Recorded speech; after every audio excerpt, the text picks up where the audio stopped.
and I invite him to address the Assembly. Mr. President, Mr. Secretary General, and my fellow leaders, about a week ago, I stood on the other side of the world, in Vietnam, on soil once bloody with war. And I met a small group of veterans, Americans and Vietnamese, who witnessed, and I watched the exchange of personal artifacts from that war, identification cards and a diary. It was deeply moving to see the reaction of the Vietnamese and American soldiers. Culmination of 50 years of hard work on both sides to address the painful legacies of war and to choose to work together toward peace and a better future. Nothing about that journey was inevitable. For decades, it would have been unthinkable for an American president to stand in Hanoi alongside a Vietnamese leader and announce a mutual commitment to the highest level of country's partnership. But it's a powerful reminder that our history need not dictate our future. With the concerted leadership and careful effort, adversaries can become partners. Overwhelming challenges can be resolved, and deep wounds can heal. So let us never forget that. When we choose to stand together and recognize the common hopes that bind all humanity, we hold our hands the power to bend that arc of history. My fellow leaders, we gather once more at an inflection point in world history, with the eyes of the world upon all of you, all of us. As President of the United States, I understand the duty my country has to lead in this critical moment, to work with countries in every region, linking them in common cause, to join together with partners who share a common vision of the future of the world, where our children do not go hungry and everyone has access to quality health care, where workers are empowered and our environment is protected, where entrepreneurs and innovators everywhere can access opportunity everywhere, where conflicts are resolved peacefully and countries can chart their own course. The United States seeks a more secure, more prosperous, more equitable world for all people, because we know our future is bound to yours. Let me repeat that again. We know our future is bound to yours. And no nation can meet the challenges of today alone. The generations that preceded us organized this body, the United Nations, and built international financial institutions and multilateral and regional bodies to help take on the challenges of their time. It wasn't always perfect. But working together, the world made some remarkable and undeniable progress that improved the lives of all people. We avoided the renewal of global conflict while lifting more than 1 billion people out of extreme poverty. We together expanded access to education for millions of children. We saved tens of millions of lives that would have otherwise been lost to preventable and treatable diseases like measles, malaria, tuberculosis. HIV/AIDS infections and deaths plummeted, in no small part because of PEPFAR's work in more than 55 countries, saving more than 25 million lives. It's a profound testament to what we can achieve when we act together, when we take on tough challenges, and an admonition for all of us to urgently accelerate our progress so that no one's left behind, because too many people are being left behind. The institutions we built together at the end of the Second World War are an enduring bedrock of our progress. And the United States is committed to sustaining them. And this year, we're proud to rejoin UNESCO. We also recognize that to meet the new challenges of our decades-old institutions and approaches, they must be updated to keep peace with the world. We have to bring in more leadership and capability that exists everywhere, especially from regions that had not always been fully included. We have to grapple with the challenges that are more connected and more complex. And we have to make sure we're delivering for people everywhere, not just somewhere, everywhere. Simply put, the 21st century results are badly needed. They're needed to move us along. That starts with the United Nations, starts right here in this room. In my address to this body last year, I announced the United States will support expanding the Security Council, increasing the number of permanent and non-permanent members. The United States has undertaken serious consultation with many member states and will continue to do our part to push more reform efforts forward, look for points of common ground, and make progress in the year ahead. We need to be able to break the gridlock that too often stymies progress and blocks consensus on the Council. We need more voices, more perspectives at the table. The United Nations must continue to preserve peace, prevent conflict, and alleviate human suffering. And we embrace nations stepping up to lead in new ways and to seek new breakthroughs on hard issues. For example, on Haiti, the Caribbean community is facilitating a dialogue among Haitian society. I thank President Ruto of Kenya, I thank him for his willingness to serve as the lead nation of a UN-backed security support mission. I call on the Security Council to authorize this mission now. The people of Haiti cannot wait much longer. The United States is working across the board to make global institutions more responsive, more effective, and more inclusive. For example, we've taken significant steps to reform and scale up the World Bank, expanding its financing to low and middle-income countries so it can help boost progress toward meeting the Sustainable Development Goals and better address interconnected challenges like climate change and fragility. Under the new president of the World Bank, change is already taking root. Last month, I asked the United States Congress for additional funds to expand World Bank financing by $25 billion. And at the G20, we rallied the major economies of the world to mobilize even more funding. Collectively, we can deliver a transformational boost to World Bank lending.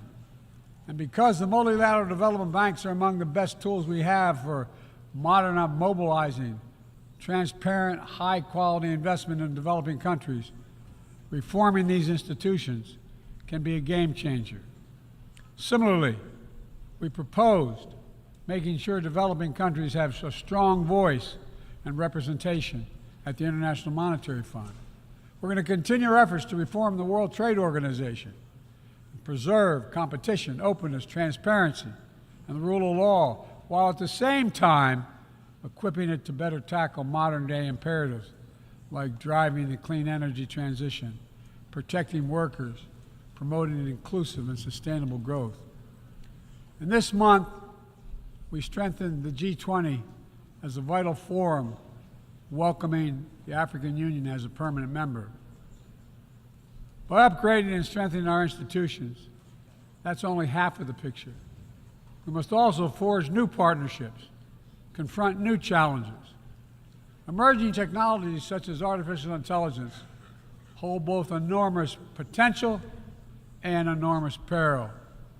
We need to be sure they are used as tools of opportunity, not as weapons of oppression. Together with leaders around the world, the United States is working to strengthen rules and policies so AI technologies are safe before they're released to the public. To make sure we govern this technology, not the other way around, having it govern us. And I'm committed to working through this institution and other international bodies and directly with leaders around the world, including our competitors, to ensure we harness the power of artificial intelligence for good while protecting our citizens from its most profound risk. going to take all of us. I've been working on this for a while, as many of you have. It's going to take all of us to get this right. In every region of the world, the United States is mobilizing strong alliances, versatile partnerships, common purpose, collective action to bring new approaches to our shared challenges. Here in the Western Hemisphere, we united 21 nations in support of the Los Angeles Declaration on Migration and Protection, launching a region-wide approach to a region-wide challenge to better uphold laws and protect the rights of migrants. In the Indo-Pacific, we've elevated our Quad partnership with India, Japan, and Australia to deliver concrete progress for the people of the region on everything from vaccines to maritime security. Just yesterday, after 2 consultations in diplomacy, the United States brought together dozens of nations across 4 continents to establish a new partnership for Atlantic cooperation so that the coastal Atlantic countries can better cooperate on science, technology, environmental protection, and sustainable economic development. We brought together nearly 100 countries in a global coalition to counter fentanyl and synthetic drugs to reduce the human cost of this affliction, and it is real. And as the nature of the terrorist threats evolve and the geography expands to new places, we're working with our partners to bring capabilities to bear to disrupt plotting, degrade networks, and protect all of our people. Additionally, we convened the Summit for Democracy to strengthen democratic institutions, root out corruption, and reject political violence. And in this moment where democratically elected governments have been toppled in quick succession in West and Central Africa, we're reminded that this work is as urgent and important as ever. We stand with the African Union and ECOWAS and other regional bodies to support constitutional rule. We will not retreat from the values that make us strong. We will defend democracy, our best tool to meet the challenges we face around the world. And we're working to show how democracy can deliver in ways that matter to people's lives. The Partnership for Global Infrastructure and Investment addresses the enormous need and opportunity for infrastructure investment in low and middle income countries, particularly in Africa, Latin America, and Southeast Asia. Through strategic, targeted public investments, we can unlock enormous amounts of private sector financing.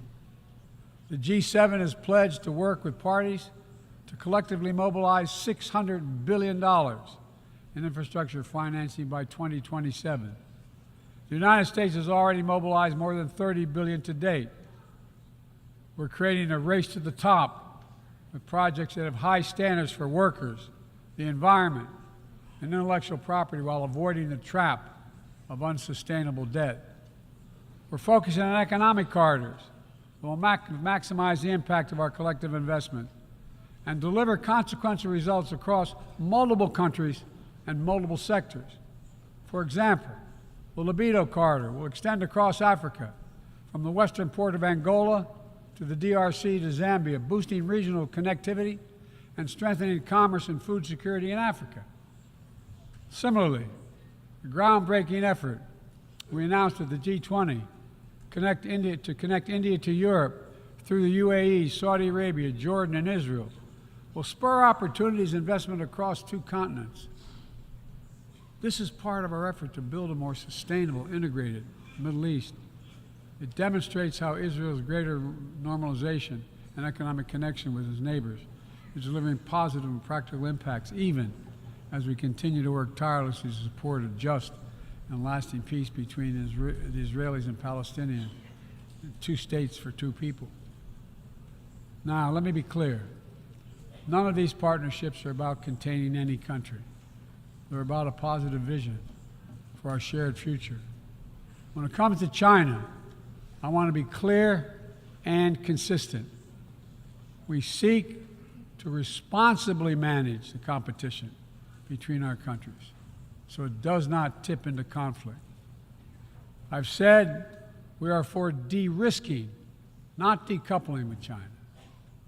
We will push back on aggression and intimidation and defend the rules of the road, from freedom of navigation to overflight to level economic playing field that have helped safeguard security and prosperity for decades. But we also stand ready to work together with China on issues where progress hinges on our common efforts.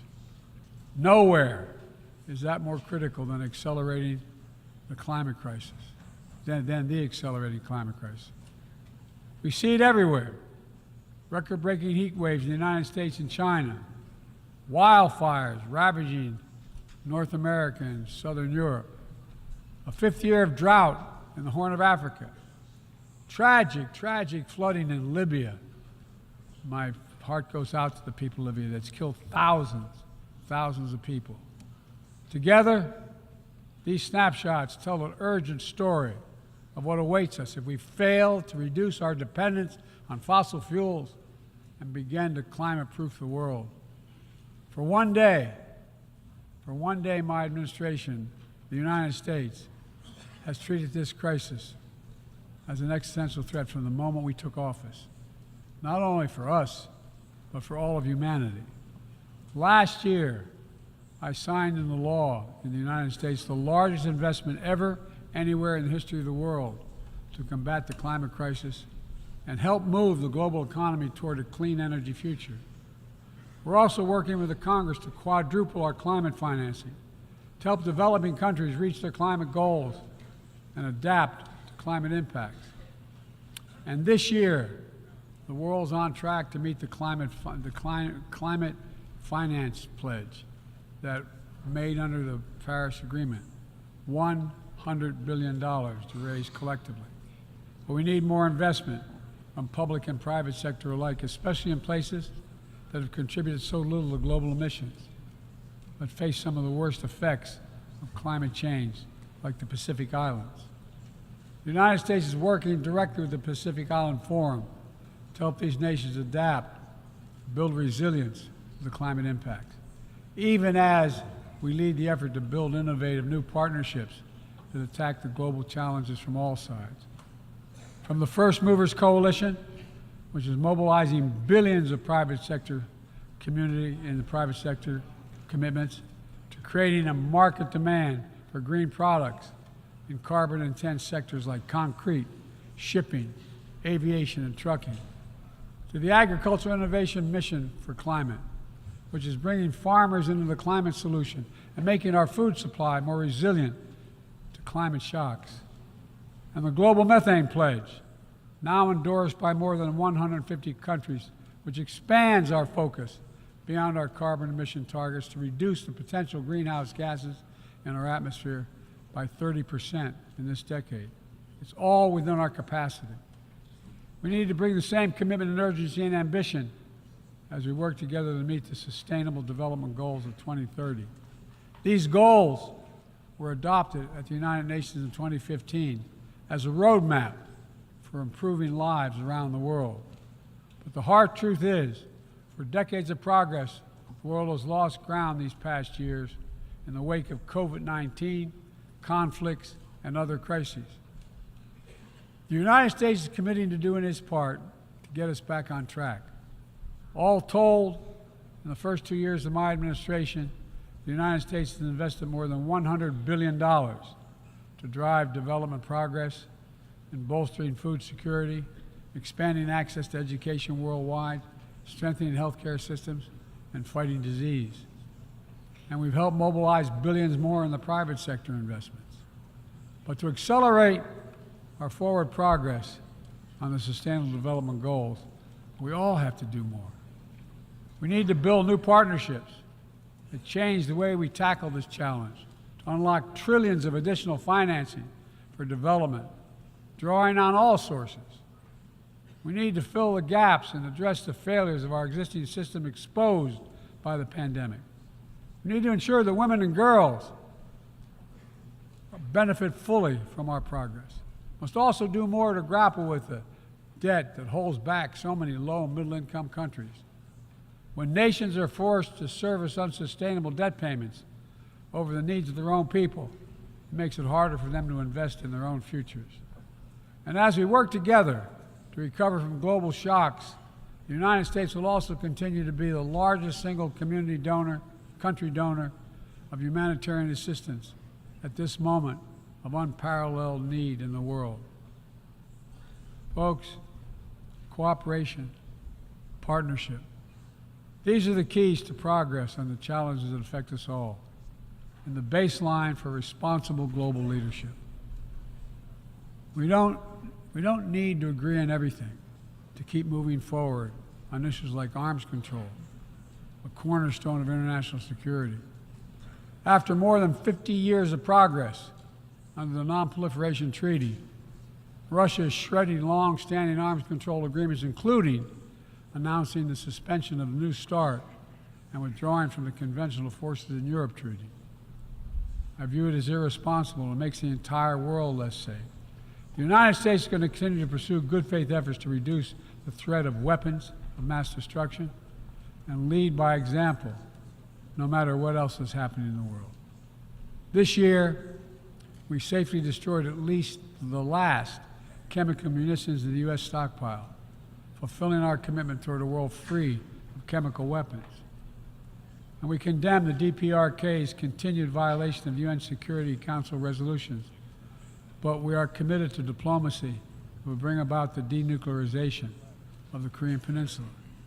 We're working with our partners to address Iran's destabilizing activities that threaten regional and global security, and remain steadfast in our commitment that Iran must never acquire a nuclear weapon. Now, even as we evolve our institutions and drive creative new partnerships, let me be clear. Certain principles of our international system are sacrosanct. Sovereignty, territorial integrity, human rights. These are the core tenets of the UN Charter, the pillars for peaceful relations among nations, without which we cannot achieve any of our goals. That has not changed, and that must not change. Yet, for the second year in a row, this gathering, dedicated to peaceful resolution of conflicts, is darkened by the shadow of war. An illegal war of conquest brought without provocation by Russia against its neighbor Ukraine. Like every nation in the world, the United States wants this war to end. No nation wants this war to end more than Ukraine. And we strongly support Ukraine in its efforts to bring about a diplomatic resolution that delivers just and lasting peace. But Russia alone bears responsibility for this war. Russia alone has the power to end this war immediately. And it's Russia alone that stands in the way of peace, because Russia's price for peace is Ukraine's capitulation, Ukraine's territory, and Ukraine's children. Russia believes that the world will grow weary and allow it to brutalize Ukraine without consequence. But I ask you this: if we abandon the core principles of the United States to appease an aggressor, can any member state in this body feel confident that they are protected? If we allow Ukraine to be carved up, is the independence of any nation secure? I'd respectfully suggest the answer is no. We have to stand up to this naked aggression today and deter other would-be aggressors tomorrow. That's why the United States, together with our allies and partners around the world, will continue to stand with the brave people of Ukraine as they defend their sovereignty and territorial integrity and their freedom.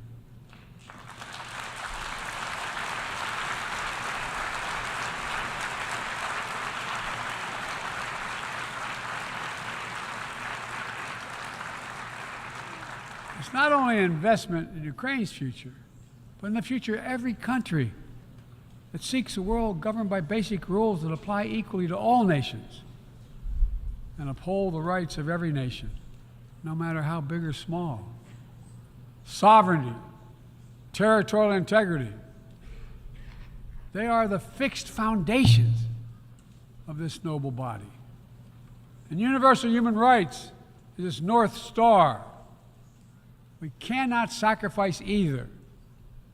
75 years ago, Universal Declaration of Human Rights captured a remarkable act of collective hope, I say that again, collective hope, drafted by a committee representing different regions, faiths, philosophies, and adopted by the entire General Assembly.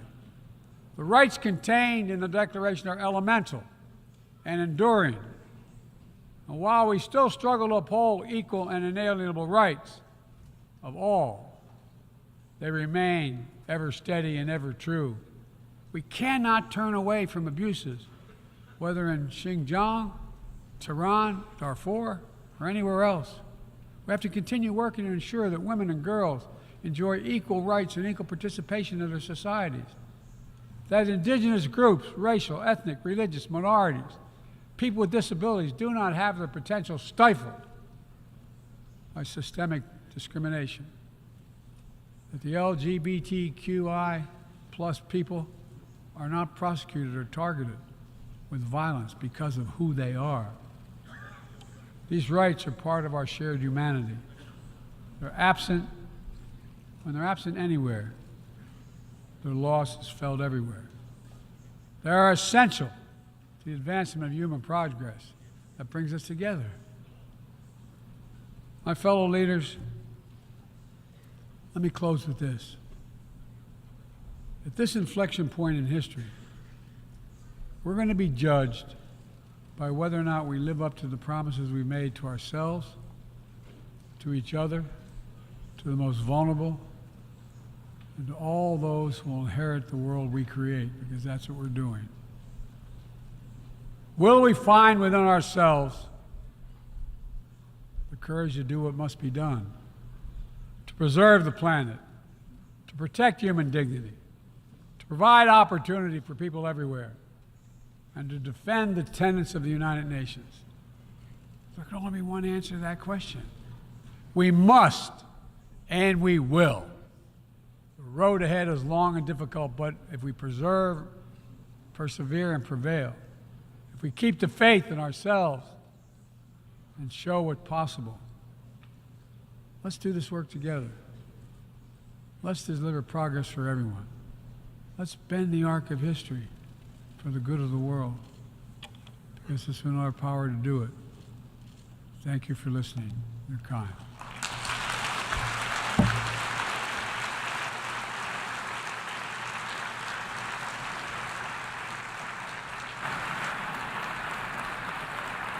On behalf of the Assembly, I wish to thank the President of the United States of America for the statement just made, and I request protocol to escort His Excellency.